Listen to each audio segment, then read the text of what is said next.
mời cả nhà chơi nhá. Đây bố một cái bát nào. Chuẩn bị lộn này cái bát đây. Mẹ ăn như thế làm sao? Xem không biết có phải không. Can như thế này này. Đấy, cho đây.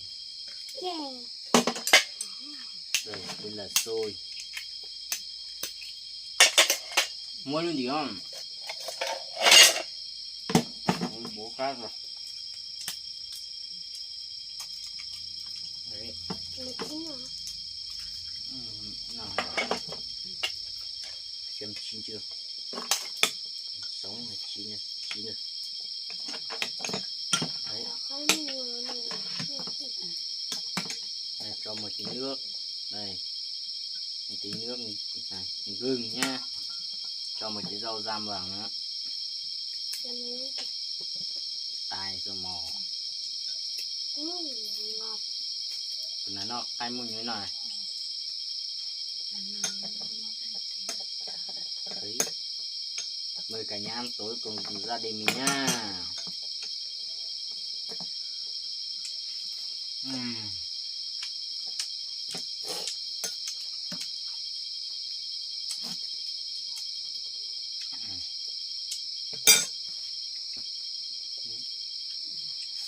Cú không nóng quá.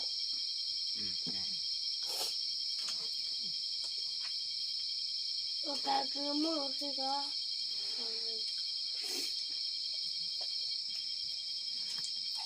Nó no thì nó té chịu. Mà cái em cũng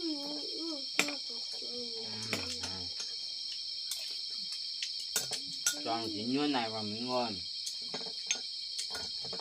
Ăn kèm bên gừng nữa mới ngon.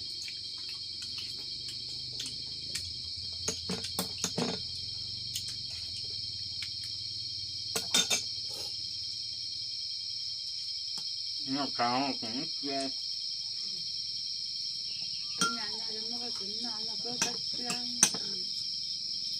À cái gì? Lên nhà nó chơi làm cái gì?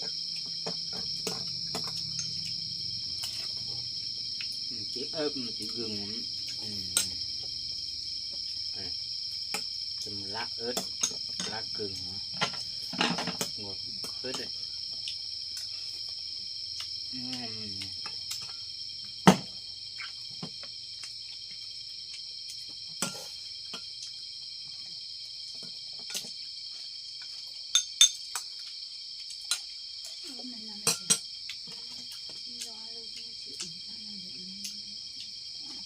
Nó căng. Ăn mình chỉnh gừng là nó ngon.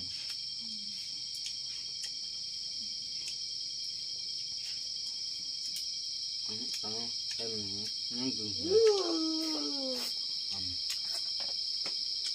Cái pan tạt. Cắt cơ.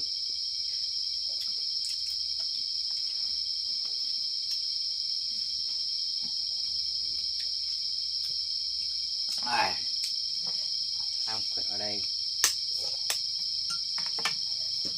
Đấy, cam như thế này. Ui, cầm wow.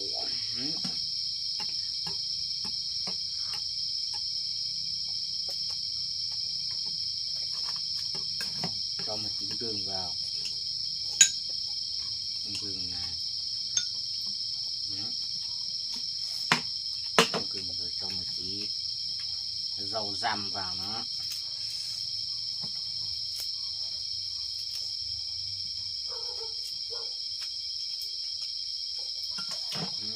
Ui ui, này đúng chuẩn luôn. Đấy, ăn phải ăn như thế thì mình không ghê. No lên nó kia này. Nó rất tao họ. Tôi bổ cá rồi. Đấy. Đấy. Như thế mới ngon.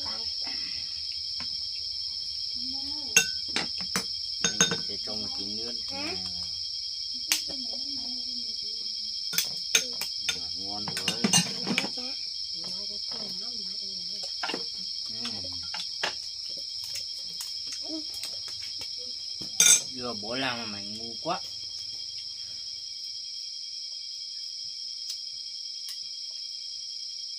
Mày không biết cái can. Đấy.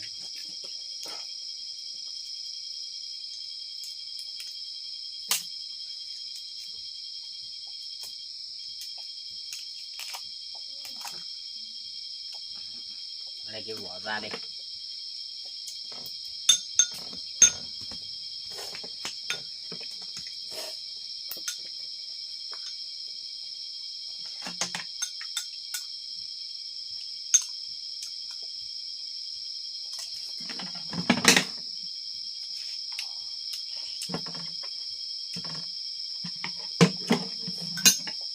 Mày còn ăn cái con thì để bố mày ăn. Mày ăn cái thịt trắng thôi. Cái con vịt con. Con nó sẽ cởi trong nữa. Nó tụi con liệt ăn liệt bộ. Nó lúc chất lai lúc chất trắng thì không có gì đâu.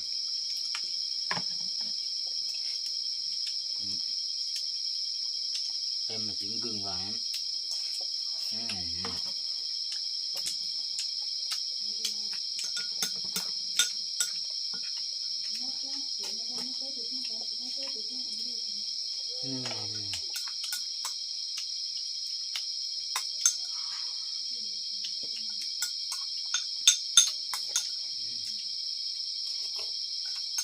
Người ta cho cái luôn nè. Nó sẽ ói luôn nè.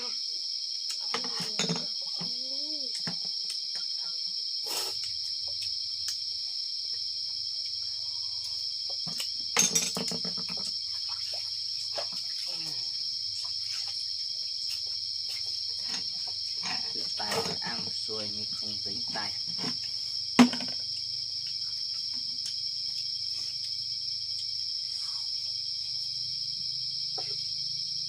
Nó không biết ổn nhớt. Bố ổn nhớt.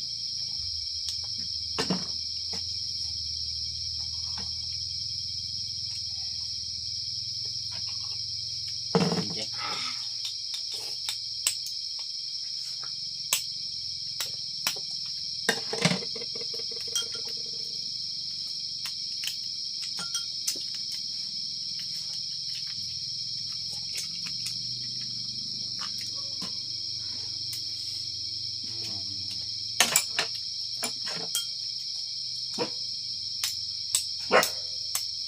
Sao ta sinh sống cho mà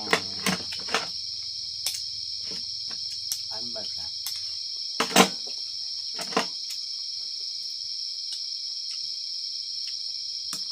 Mày không ăn thì bố ăn cho. Mà ăn cái quả vàng vàng này.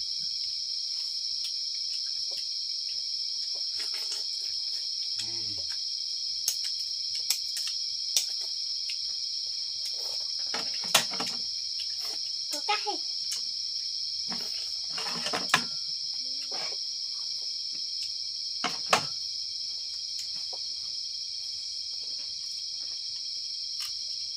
Đấy.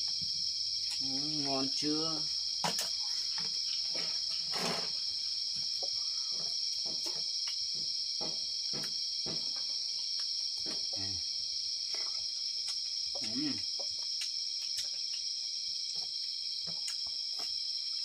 Em tiếng gừng. Cái đây là nghe nó Cay mùi nhỏ. cái mình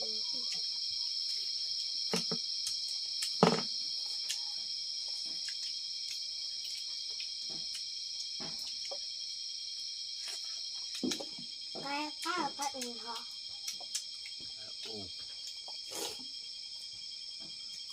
cái chuyện cái chuyện chơi cả tôi lỏn nọ Cắm mạnh thế này. Đấy. cái chuyện này là Mày mua tiết. cái là khăn rồi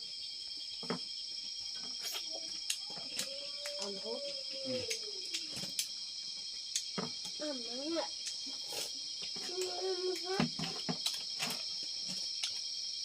就那个那有那个那讲 đúng rồi, trời ơi, rồi tôi sụp đó.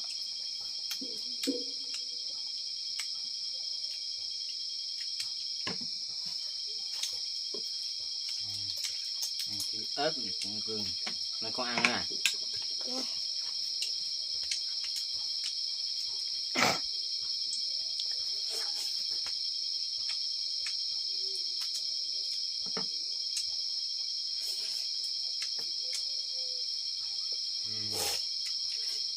Ăn bố cá rồi. Ăn khỏe vào, nghĩ khỏe được.